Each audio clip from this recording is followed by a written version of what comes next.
so I think we're ready to get started. And I just wanted to offer a couple of words of introduction, I guess, as well as introduction of our speaker. But first, let me just say thank you for being here. It's fabulous to have you turn out for this, and for the several of you online too, on Zoom. Thank you for joining us that way. I hope this all works. The technology is a little bit of a new twist. We're doing this a little bit differently in this class than we have in others, so we'll see how that goes, I guess. And for those of you who end up watching later on, asynchronously, as they say, so thank you for coming later on too. It's a joy to have you here for this class on building your spiritual plan, mapping your spiritual journey. Our presenter tonight is Canon, Reverend Canon Lisa Senuta, right? Gotta get the canon in there. Gotta, yeah, Lisa is as formal a person as you will ever meet, right? Yeah, not exactly. Canons. Well, yes, I guess we do have two cannons. That's right. Almost a battery. A pair of cannons, almost a battery. Thank you. That's right. Anyway, Mother Lisa Senuta is the canon for spiritual life and clergy well-being or something, clergy care in the Diocese of Kansas, our neighboring diocese. You will find the Diocese of Kansas if you drive across State Line Road. It's closer than you think. But Mother Lisa is a spiritual director, retreat leader, all around wonderfully centered and brilliant person. I've known her for a long time, so I can say that. Tonight's class is sort of an introduction to this project of building your plan for spiritual growth. The sessions following will use basically the organization of this little booklet, Living Intentionally, from the SSJ. Yes, the Society of St. John the Evangelist. So those sessions, like I say, will follow what's here, getting into our relationships with God, our relationships with others, our relationships with ourselves, and then kind of bringing the resources with which we've been blessed to bear and say, how do we incarnate these relationships day by day? Along with Lisa, we'll probably have a much better way of framing it than that, but it's basically that's the idea of where we're going with the class. We will post the booklet, a PDF of the booklet, on the website, along with Mother Lisa's notes from tonight. That'll happen tomorrow, I imagine.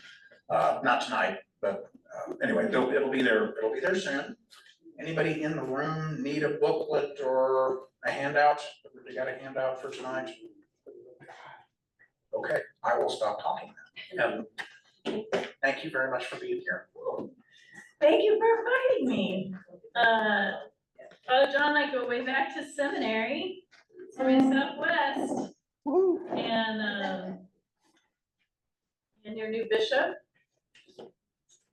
I was over for dinner not too long ago with her wonderful husband Jared, and it was a rekindling of a friendship from seminary. So anyway, that's really wonderful. And Rita Kendegor, Mother Rita, is one of my dear friends, and we meet regularly, and she's sending me pictures of Maine and, you know, beautiful sunrises and things. And so we're sort of spiritual sisters. And when I moved back here about 4 years ago to take this position on Bishop Bascom's staff, Rita and I met. We were brought together almost immediately after I arrived. We had breakfast together, and we've been meeting pretty much monthly ever since then. And so kindred spirits. It was really exciting to watch her move from her social work job into ordained ministry life. So I know you all are so lucky to have her, and John's lucky to have her on staff. A little bit about myself. I've been ordained since 2001. I always tell this story, I'm gonna tell it really fast, but it's a really important story for you to understand why I do what I do. So my role predominantly is encouraging the spiritual life of people in the Diocese of Kansas and Episcopalians beyond. Clergy care is the other thing I do, but that is the real piece that I've been called to do, and I was called to do it because I got into being a rector after about 10 years into ministry, and that church was eating my lunch.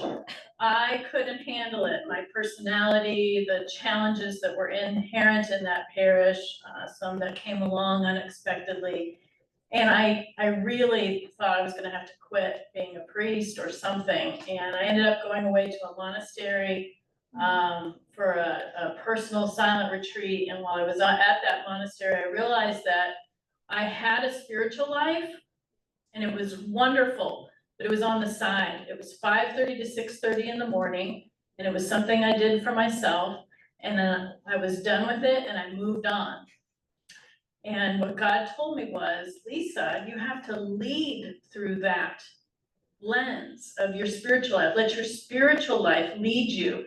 And it changed how I led the board or the vestry. It changed how I preached. It changed everything, how I ran the staff, everything from top to bottom. And it saved me. And I have been wanting to just pass that on, support clergy, support parishes, and having their spiritual lives be the centerpiece of their work and their mission of being the church. So that's a little bit about who I am and how I got to this podium tonight, right? So I've given you a handout, and this has just some of the outline of what we're gonna do. I have more notes, which I'm happy to share, John, if people want them.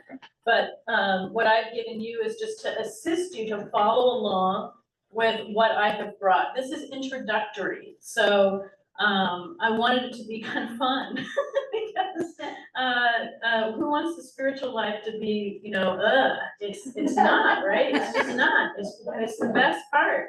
So we're going to talk about some things. We're going to talk about attention.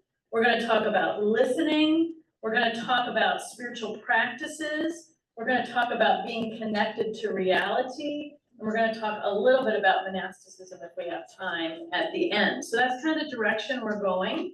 And I hope that you will engage and share.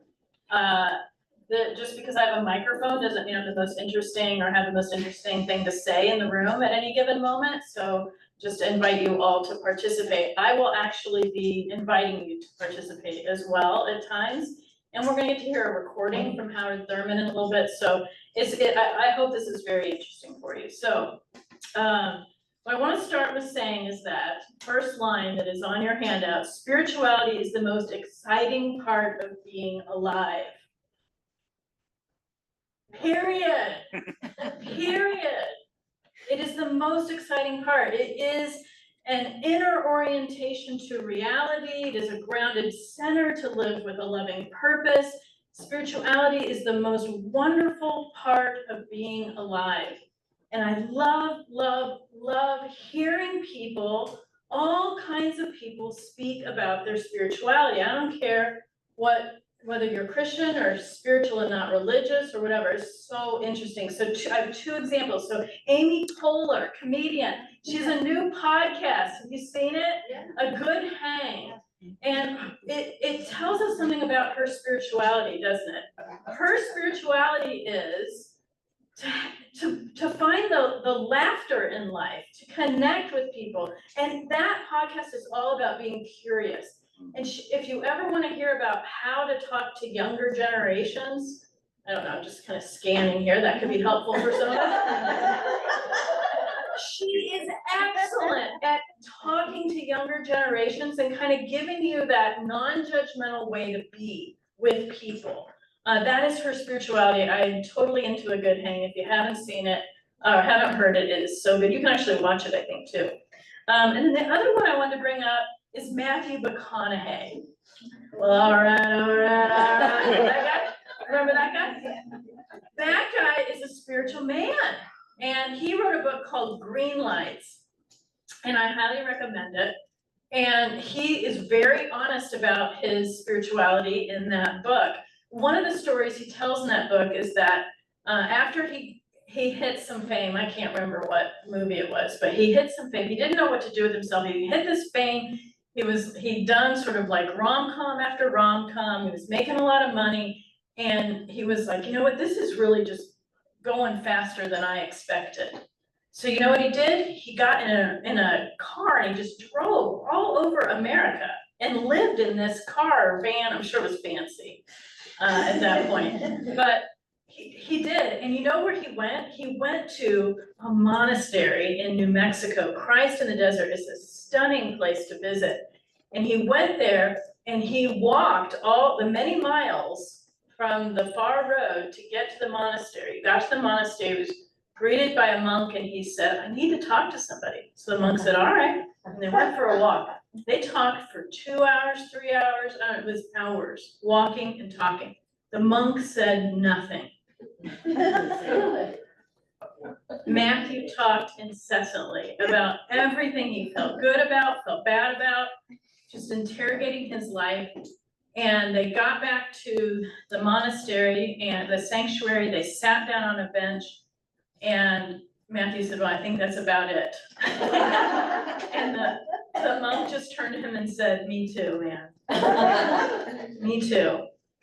So spirituality is everywhere. It's sort of, we all have it.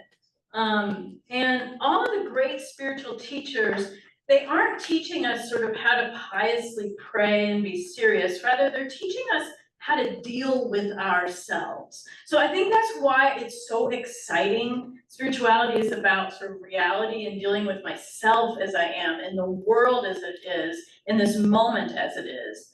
That's what spirituality is about. It's the art of attention. Art of attention. There's a book that I read recently called Meditations for Mortals. It's not Christian, but it's really helpful. And it's 4 weeks to embrace your limitations and make time for what counts. He taught, every chapter is about finitude and mortality. So if you don't want to deal with reality, don't pick up the book. But it is really helpful. It's really helpful to deal with those, you know how an artist has to have a canvas in order to do art? Our lives have this boundary, and the boundary is mortality and finitude. So we're making art with our life. But he gives this example at the beginning about how to go through life, like how we're going through life. And he says, most of us, we would like to be super yachts. We would love to be a super yacht going through life. So there you are, you're in the ocean waters, you're at the helm, right? You're way up above the water. You've got this powerful engine. Who cares if a storm comes? Who cares if choppy water comes? I'm gonna power through, right?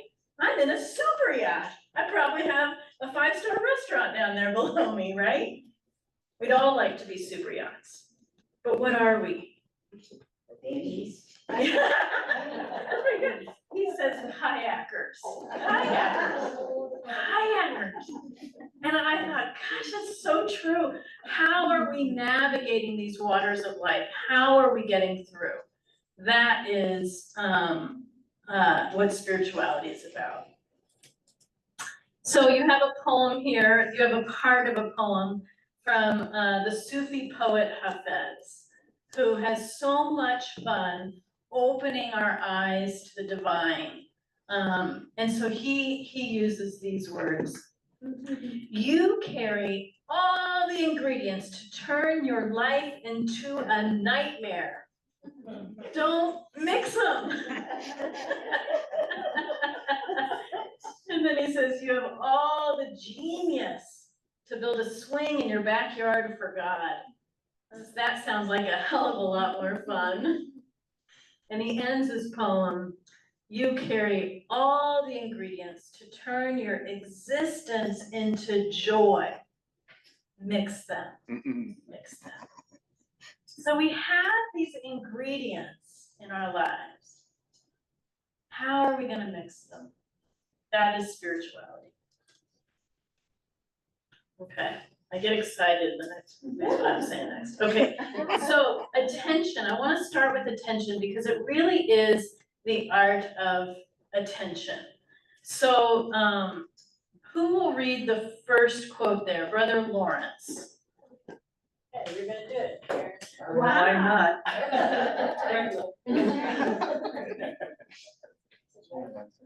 Because my only prayer practice is attention. So good. Will you read the next one? If you learn to listen, you will gain knowledge. And if you pay attention, you will become wise. Oh, good. Here, will you read the next one? We gotta hold the mic right up to your mouth. Jesus said, according to Luke, but as far as the seed that falls in the ground, falls in the good soil, these are the ones who, when they hear the word, hold it fast in an honest and good heart, and bear fruit with patient endurance. Yes. I'm gonna have you do the long one there, Mother Jean.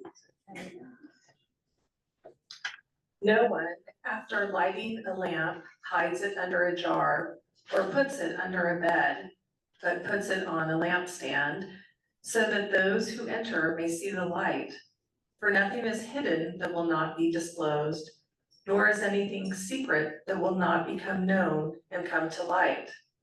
Then pay attention to how you listen, for to those who have, more will be given, and from those who do not have, even what they seem to have will be taken away. Seems so contemporary to me. That does not seem 2,000 years old. Amazing, right? Amazing. Attention to how you listen. You read Mary Oliver, Kathy? To pay attention, this is our endless and proper work. I love Mary Oliver. Will you do take us home with Thich Nhat Hanh? Yes. The most precious gift we can offer anyone is our attention. When mindfulness embraces those we love, they will bloom like flowers. Attention. What we give our attention to, that is spirituality. And let me say, there's a lot of money going around this world to get your attention. A lot of money is spent to get into the territory of your eyes and your mind and to grab your attention. So our attentiveness is a really important thing. It's a commodity, it's ours, We get to determine what we give our attention to. It's really important. So spirituality is about attending to our souls. What can we give our attention to that tends to our souls? And focus on the values found in scripture and our wonderful tradition. Spirituality is about nurturing these kinds of values, attending to our souls. I love how Mary Oliver, she says it a little different way on the summer day. She says, what will you do with your one precious life? It's another way of talking about our attention, what we're gonna give our attention to with our lives. We only have a finite amount in any given day. And actually it's getting smaller all the time. They say our attention spans are getting shorter, right? Yeah. So we only have this little finite space each day. We have this mortal life that we live, and spirituality is about being connected to that framework, those parameters. Jesus urged the disciples to attend to what had eternal value. Remember, our spiritual hearts, our souls, building up stores in heaven where there's eternal value, where rust and moth cannot ruin. Again, that feels like a very present scripture for us. Attention is our first and most important thing in spirituality. When we're making a plan for our growth, it's what do I want? What do I feel called to attend to now? So spirituality is composed of a lot of choices, intentions, practices. These practices could be traditional. What is a traditional practice? Spiritual practice? Prayer. Going to church. You guys go to church?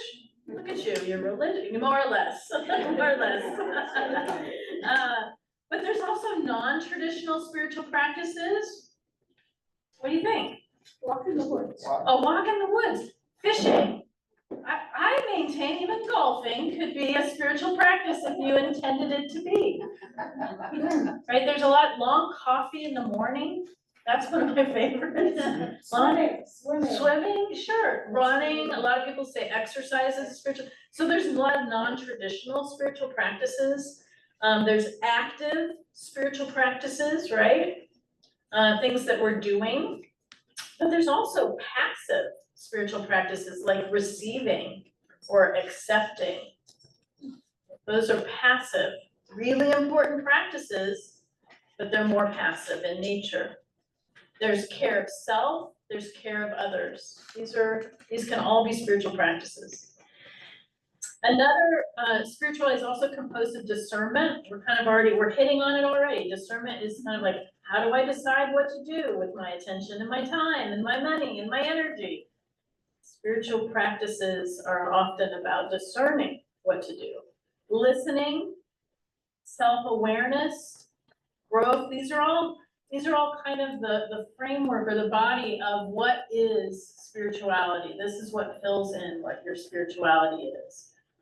Has to do with what you're doing to grow, what you're doing to be self-aware, how you're listening to yourself and others. There is such a wide array of things that you already do that are spiritual. So what are some things you already do that are spiritual?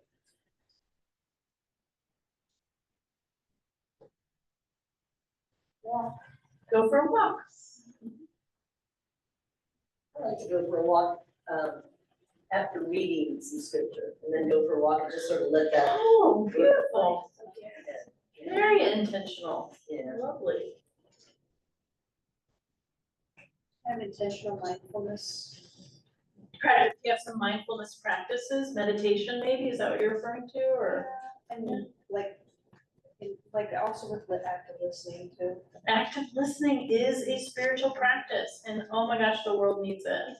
Active listeners can transform people's lives. Absolutely. I call my sister once a week. I think it's a spiritual practice for me to connect with her. I call my mom every day. It's a spiritual practice. Yeah. Clouds do it for me. Clouds, yes, I love the clouds. I have more pictures of clouds than my family. Which one, Azure or Amazon, So that's iCloud. So I think one of the things you're talking about too is how our attention to something physical can guide us to something spiritual, right? So like I take a walk to this pond almost every day and I'm looking for the turtles. One day I saw 4 turtles all lined up on the same log. I mean, it was a banner day. But there's something about seeing those turtles that wakes something up in me, like the clouds. Spiritual practice.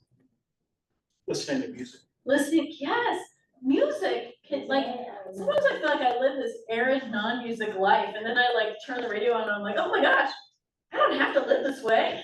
I can have music on. Right? Yes, listening to music, going to concerts, there's just so many things and I want you to feel free to be aware of yourself and what you already do that is spiritual, that you already do that is life-giving to you. You know, the odd thing about all of this is all of these things that we list are wasted time. Oh, I know. I'm not cleaning the house, I'm not doing this, I'm not going shopping, I'm not doing all this stuff, where really it is the core of our existence. And it's just such a What a good noticing, Kathy.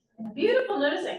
And actually you are, and unbeknownst to you, you have just quoted one of our presiding bishops.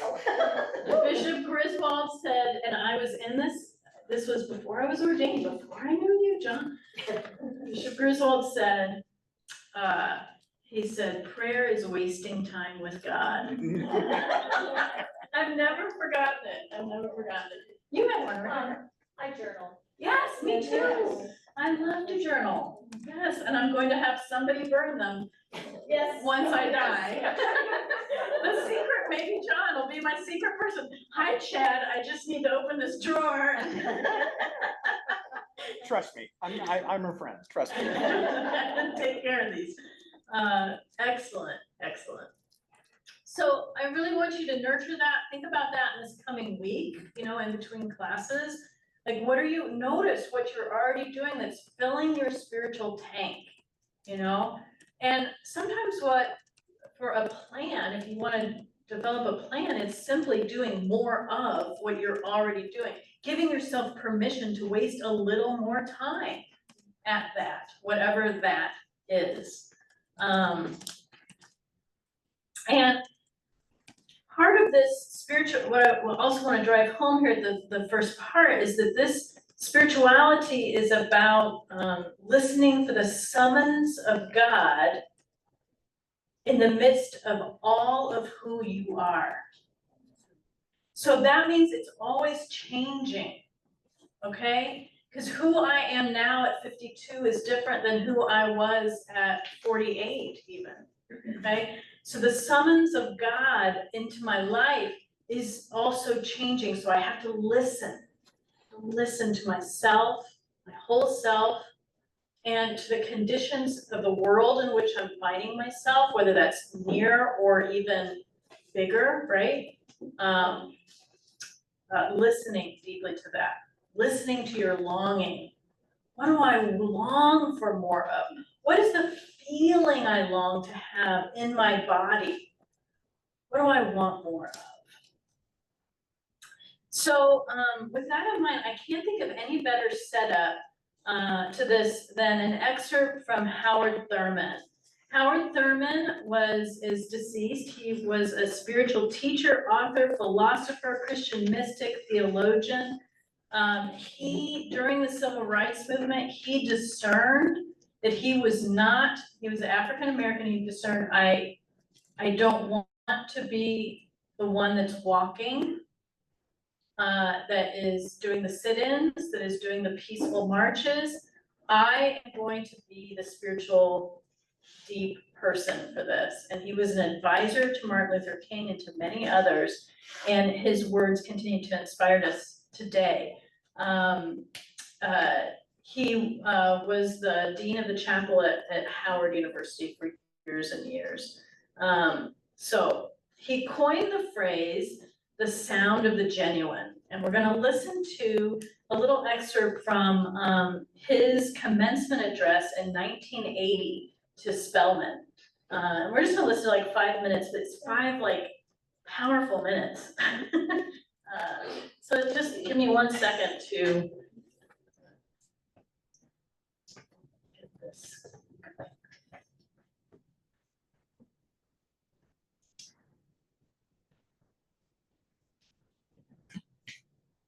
Volume up, volume up.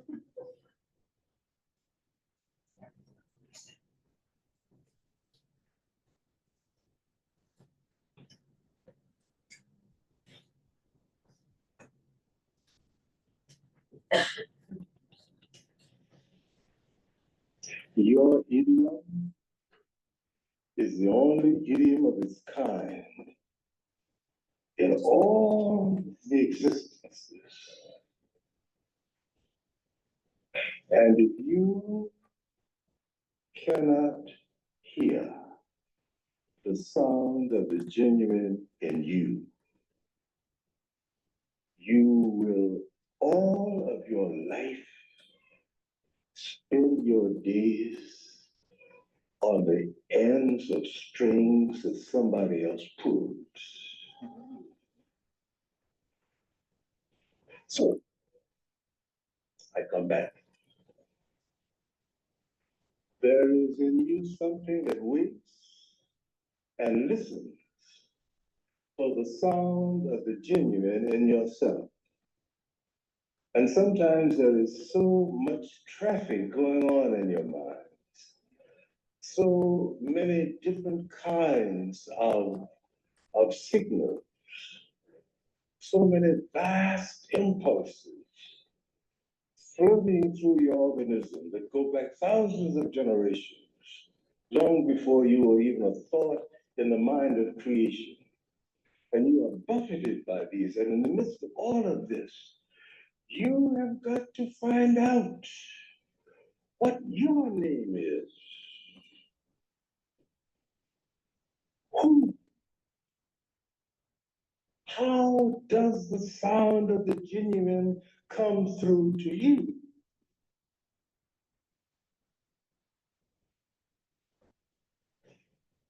But I was a student in Rochester, New York. Late one night, I was coming down Main Street. About 12:30, streetcars had stopped running, no traffic. And I thought I heard water flowing under Main Street. So the next day, I asked one of my friends who lived in Rochester, is there some water, river, canal, something on the Main Street? He said, oh yes, a part of the Erie Canal goes on the Main Street. But during the day, so much traffic, streetcars, automobiles, you can't hear it. But when the noise dies, then it comes floating up from under Main Street, the sound of the Erie Canal.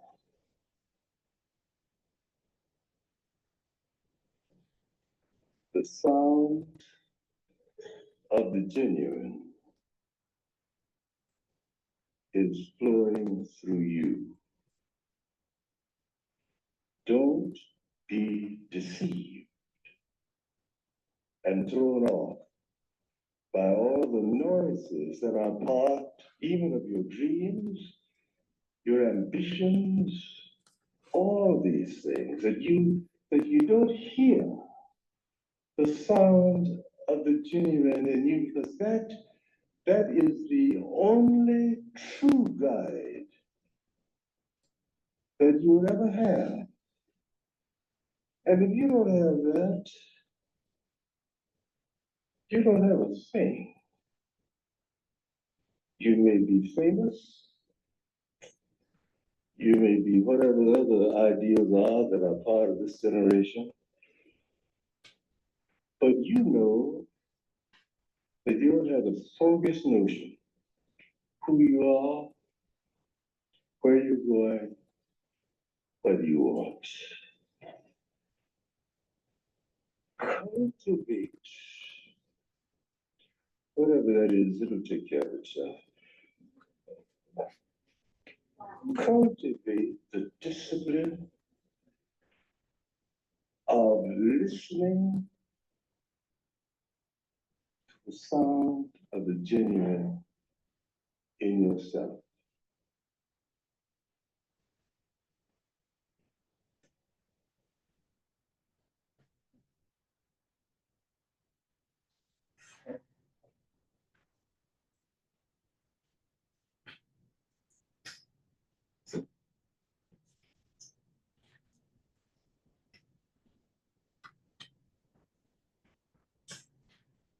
Cultivate listening to the sound of the genuine in yourself.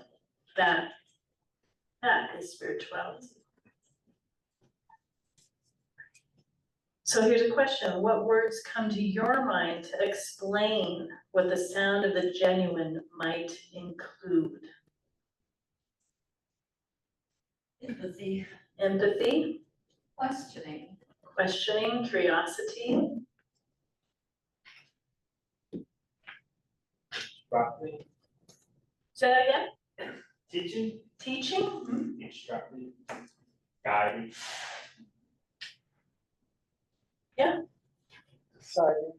deciding, Inner voice of God, consciousness. Hearing the voice of God, a conscience. Oh, this is an odd one, but, I often say, I don't want to do that. And then I argue with myself. And so, as I sort out what's going on here, Yes. I think that, So I'm hearing like an intuition, listening to an intuition, listening to your gut. That's the sound of genuine. Absolutely. I heard someone once introduce the phrase like second thought under the concept that the first thought you have when you react to something isn't who you truly are, it's the second thought or the way that you respond to that. So if you have an initial reaction to something that is displeasant, your first initial reaction or the thought that you have that you are not very proud of isn't who you are, it's the way that you respond to it. If you correct yourself, if you stop yourself, if you reanalyze the way that you responded to whatever triggered that within you and how you kind of that response, you know what I mean? Yeah, it's the slower self, the truer self, the deeper self, the self I intend to be. It's the gentle mother talking to the kid inside of you, having a temper tantrum. That's closer, right? It's true. Well said. Yeah. From someone on Zoom, learning, helping, and listening. Learning, helping, listening, yes. I think acceptance. Acceptance. Good word, I think. I think we all have been given different gifts from God, and it's identifying those gifts and accentuating them and letting them grow. Nice. So it's like clearing away the things that aren't really you and getting really in touch. What is mine that I've been given to do, or I can do, I want to do, I'm naturally talented at doing those kinds of things. Yeah. Good. Where does fear? Where does fear step in? Do you think fear is the sound of the genuine? How so then? I just find that it comes in when part of me wants to do something and then there's a big boulder there that says you can't do it, or you're afraid you'll get bad. Feedback won't be what you expect. So I'm hearing kind of like, is the sound of the genuine that part of our mind that is filtering what to do, not do, what to say, what not to say? I suppose it could be. It could also not be a very trustworthy filter. So paying attention to the filtering, you know, is that trustworthy? Is that not trustworthy? There's some funny, yeah. I was just wondering when talking about gifts, it seems like it's more helpful to talk to someone else who can see you through a different lens than you see yourself. Is that?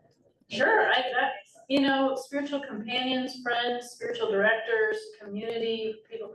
If we can get really authentic with somebody else and say, this is what's going on, what do you hear? Definitely they can help us here, absolutely. I'm a spiritual director and that's all I'm doing is sorting through with the person, where is the sound of the genuine here? Where is the sound of the spirit in here, in your life? And reflecting things back to them because we're forgetful, or we can't see it all, or we're in the emotion of it. So we can't see through the emotion. Yeah. Well, I'm gonna use other color Thurman words to Yay. answer that question. Which is, he also said, and I'm paraphrasing, don't ask what the world needs, ask what makes you alive, and do that because the world needs people who have come alive. So the sound of the genuine is what is coming alive. Yes. That's so good. And it's also Ignatian. So Ignatius of Loyola taught his monks to reflect on, where was my energy today?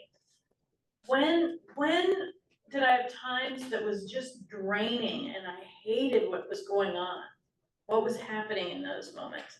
And when were the moments when I came alive and I felt this energy? And discerning, that helps us to discern, where am I called to spend a little more time right now? Devil's advocate Oh, again. yeah, sure. I don't think that the genuine is always finite. I think sometimes it's fearful, it questions. I think some of being genuine is always looking for something else and, or looking for something that maybe we've missed or something that hasn't come into fruition yet. Mhm. I'm not even sure, I think God is finite. So that's how I have to say that because I can't be in a class about being genuine without saying what is genuine for me. Yeah, there's nothing debatable there for me in what you said, you Well, know? it's just a little different. So, than- yes, I yeah. think that part of the genuine is this testing of what we're hearing. And we're testing it for the genuine, you know, we're testing it for, yeah, good. Got another one. I think spirituality has something to do with ultimate universal truth. The problem is, as humans, we can have positive spirituality, we can have evil spirituality. You've got to decide ultimately if two great commandments of God above all else, of your neighbor as yourself.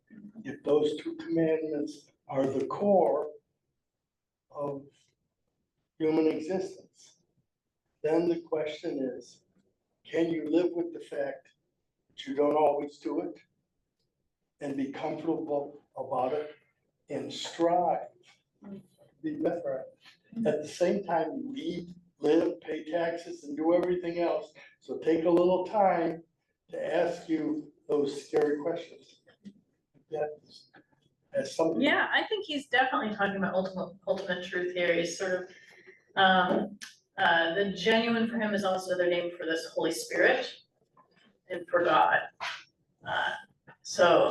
And I would add, you know, I think the sound of the genuine has something to do with where we are in history and time and our age and stage, that when we're listening for the sound of the genuine, we're listening to this call of God, this that sometimes is in a longing in ourselves, but also is sometimes a call to align more with the values that God lays out, you know? If you love what Jesus teaches, but you never do anything for people who are poor or less than you, never have any engagement with anybody who is different than yourself, I think you might have missed some of the genuine that was there for you. Do we all miss some of it? Yes, we do. Are we all relying on mercy? Absolutely.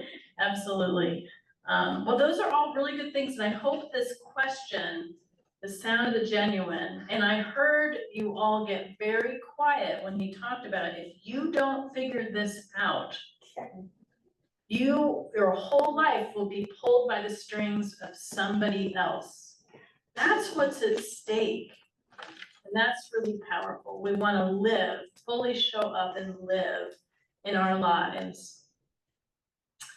So I want to talk, how much more time? Oh, do I only have like 7 minutes? You're 7:15. No, you got. Oh, 7:15. Great, guys, great. So I want to switch now to talk about reality, which I was starting to get to, because listening for the sound of the genuine really is Howard Thurman. I chose him very specifically. Howard Thurman was relating to an age and a time in which he lived. And if you read his words, he is talking to white and Black America. He is talking to it from an ancient tone. He is calling it to its true self. It's very powerful because he's responding. If you read Thomas Merton, he's responding to the day and age in which he was living. The sound of the genuine is always related to where we are. Wouldn't we like to have different political times than we are in right now? Yes, we would. We've had another political assassination this week. It is heart-wrenching. We have more school shootings happening. It is hard. I don't even know how to say that out loud because it makes no sense to me that we live in that culture. And we do, and we can't turn away from it. So we have to be in our reality as it is. So the great mystics and the saints of the church, they did this. They listened deeply to their lives and to the world that they inhabited. They listened to their experiences and their longings. If you haven't read Seven Story Mountain and you want to understand a calling, it's an incredible novel, journal of Thomas Merton's move to become a monk. They were looking for or an aliveness in the spirit, a fire of the spirit, a presence of God calling, and to obey. I know we don't like that word very much, but to obey the voice of God calling them. So let's just run through a few really fast because it's fun.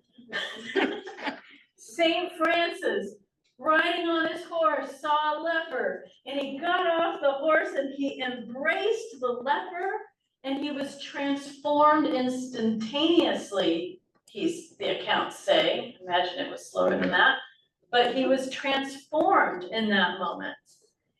That was meeting something very real in his day and age. People were left to die if they were ill on the outskirts of society, and he, instead of running away from these fearful people that could kill him basically with whatever disease they had, he embraced them.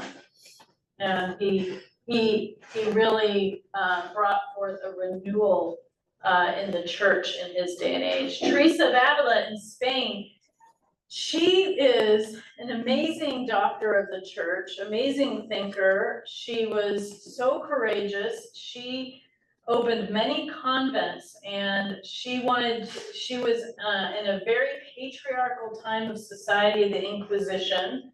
People were being killed for their beliefs, or people saying you believed that.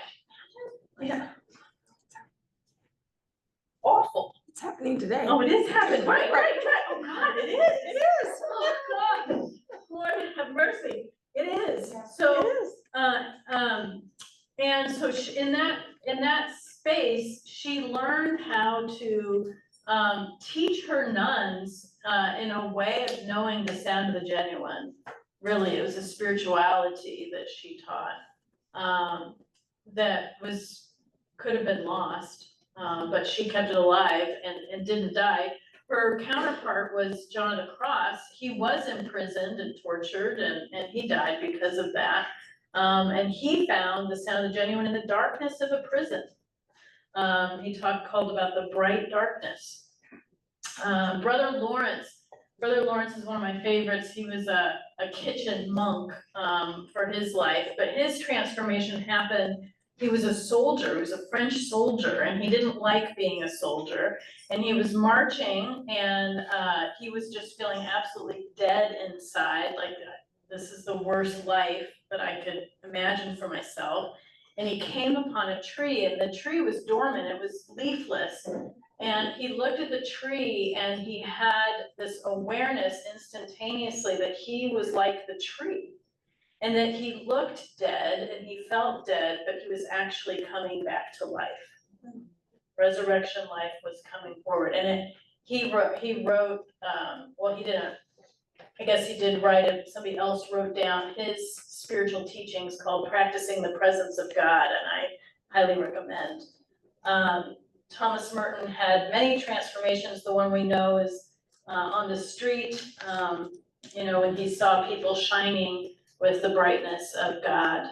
Martin Luther King Jr., of course, he was a mystic and had a dream for our country. So, and saw a union for our society that most people couldn't see, still can't see to this day. And Jesus, took bread and broke bread and shared bread and said, do this in remembrance of me. It's a mystical moment that we replay every single week.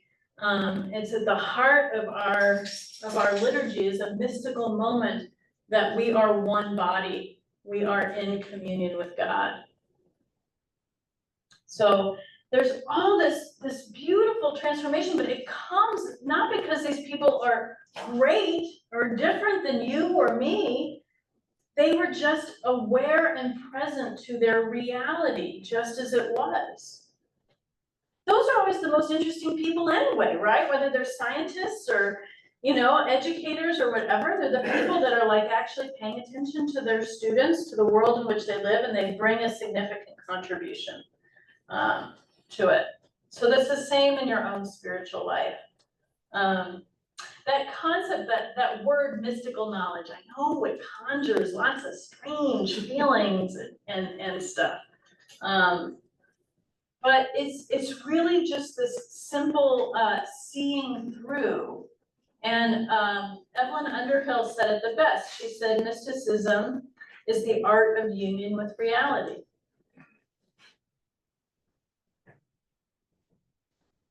The art of union with reality. So spirituality is always in union with reality, your reality, just as it is, just as this world is. We are all mystics, I really believe it. We have these experiences of union and communion, and they could be simple as a turtle, that's fine. A tree, a leper, bread, wine, these are simple things. And I want to take a moment to reflect on these for you, because I know you have them, you just don't have any spaces to reflect on them. So we're going to pray. And I'm going to leave a space in the midst of this prayer time for you to reflect on a mystical moment that you've had, or a moment of union that you've had in the recent past. I'm going to say recent past because that's how much I believe that you are having mystical experiences, that there's one not so far long ago. So I'm going to ring the bell, we'll say our prayers, I'll give a little space for you to reflect on that moment, and when we're done, we'll share them probably at our table groups. Okay, I'm gonna ring the bell just because I wanted to have that moment together. The bell is not to shut our mouths, but to open our listening hearts. Listen with the ear of your heart, or listen with your total being.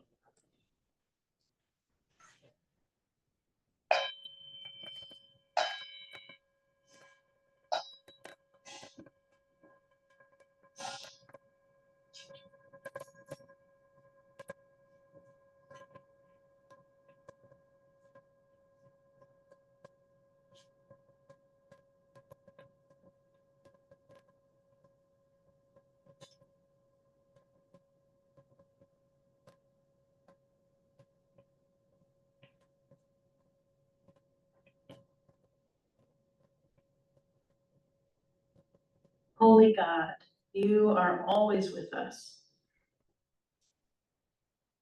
Open our eyes to your presence. Come to me, all you that are weary and are carrying heavy burdens, and I will give you rest.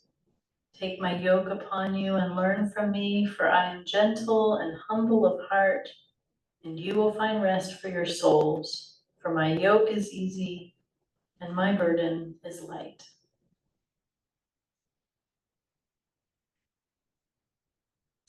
Meditation. Whenever we walk in the presence of God, the busiest moment of the day is no different from the quiet of a prayer altar. Even in the midst of noise and clutter, while people's voices are coming at you from all directions, asking for your help with many different things, you can possess God with the same serenity as if you were on your knees in church. Brother Lawrence. Review the last few days, maybe a week or so, and search back for a moment that caused you to pause, to kind of wake up, made you feel alive and present and grateful, a wow moment. Reflect on what was happening, where you were, what you were seeing and sensing in that moment.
Invite your prayers, intercessions, and thanksgivings for this day, for what's on your heart.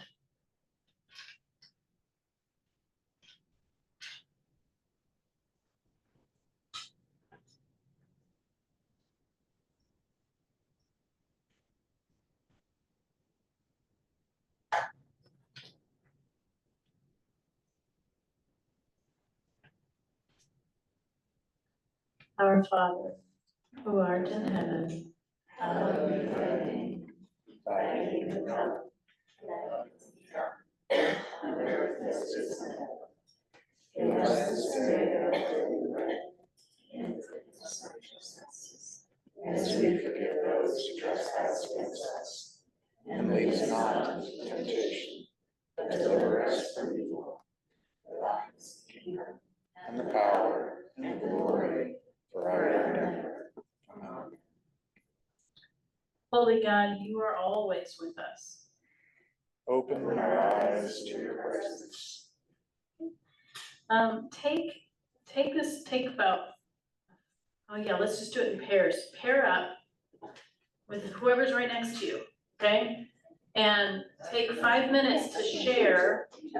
Yeah, you have 5 minutes to share what came up for you. Oh.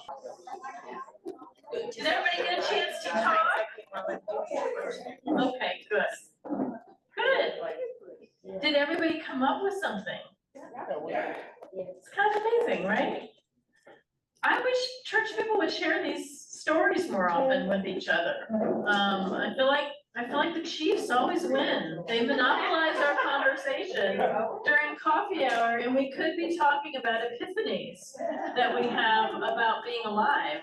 So just an idea for how to enter your next coffee hour.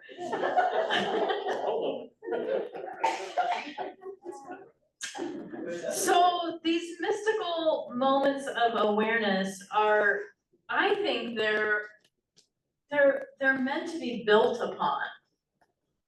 They're meant to be built upon. They're meant to awaken longing for a communion that is always sort of out of reach, right? A communion we're always searching for, we're always kind of hungry for. We see a lot of things that say our communion is broken, it's not working, it's not functioning. But we also have moments where we have realized communion, and it's meant to awaken longing. I think it's also meant to help us sort between what matters and what doesn't matter. And to be people who go through the world as people who are really aware of what matters. It does a lot of good for society, for your families, for your neighbors, to be those kind of people. So these are not just little gifts for just you to treasure up. I think God means for them to be built upon, to grow, and to say to yourself, why did that turtle what was I needing from that turtle to take the next step with that turtle, not just to enjoy the beautiful view. Like, aren't I lucky that I got to see this view? But rather to say, God has brought you into a universe for a purpose, and that view is meant to take you somewhere in your purpose for God. We live in a world that is highly entertained and over-entertained. There was a book a long time ago, wasn't it, like Entertained to Death? I think that was the title of the book. That was a long time ago, I think, but still relevant apparently. And to say that our life is not for our entertainment, but our life has a purpose and a meaning that has eternal value. That is what it means to be a Christian walking in this world. That is why spirituality is so important, because it tethers us to that, tethers us to our values, our real lives. So I want to end living intentionally, creating a personal rule of life. I know not the words rule of life sound a little scary. I think you use different words, don't you, Father John? But the concept of a rule of life is simply to be intentional about my spiritual practices. You don't have to become a monk, but monks teach us something about living intentionally, right? And so over the coming weeks, as you go through this book, it's really about living intentionally, listening to the genuine, paying attention to yourself, paying attention to your age, your stage, what you need in your life right now, what's calling to you, how has God's still small voice been reaching out to you?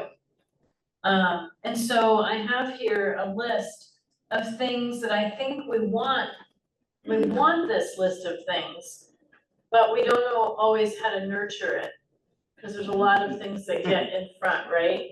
So this comes from a lovely book, and I have a couple books here I recommend.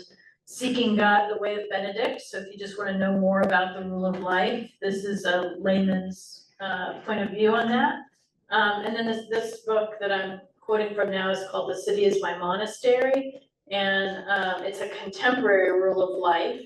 And I've spent a lot of time with this book and have actually built a community that is similar to what is outlined in this book, and the community behind it. So this is what Richard Carter tells us. He says, this is why we want a rule of life, because we want to live more prayerfully, more holistically, slower, more gently with others and ourselves, with more space for silence and solitude, more generously and hospitably, with attentiveness to God, to creation, and to neighbor, with greater recognition of God in all things, to learn from the community of others, to rediscover a poverty of spirit that releases ambition and self-interest, and to rediscover the gift of peace at the center of all that we do.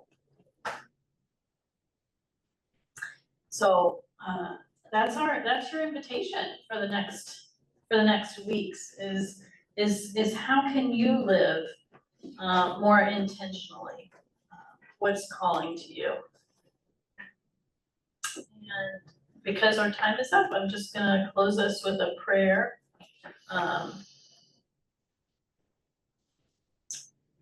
Then I'll use these words from Howard Thurman.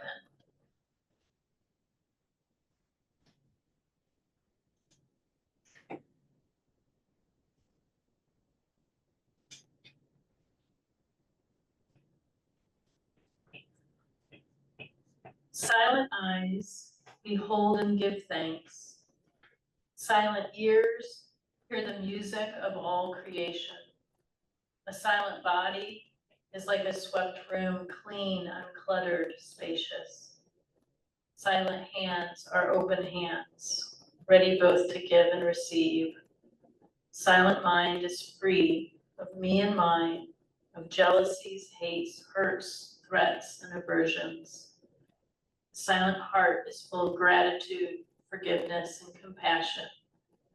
The silent intellect is attentive and free of dogma, fixations, prejudice, and agendas.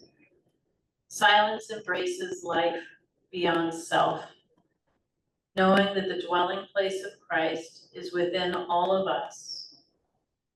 This is the silence that discovers the Word made flesh and lives in the kingdom of heaven. Amen. Amen. In the stillness of the quiet, if we listen, we can hear the whisper of the heart, giving strength to weakness, courage to fear, and hope to despair. What a pleasure.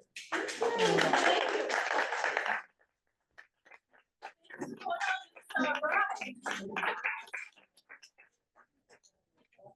Thank you so much for coming, for doing this, for being with us. I love this start. So especially those last few things from, excuse me, from Richard Carter.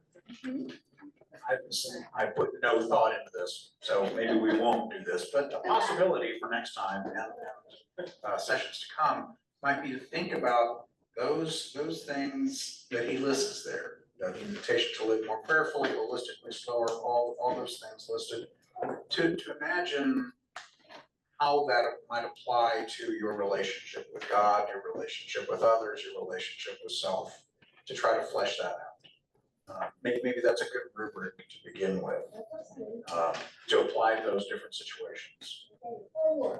Yeah, well, kind of, but not really. I mean, and by the same token, soul work. There you go, that's better. There are these booklets too, that for those of us who are task oriented, we might look at those and go, oh, I've got to complete all this before the next class.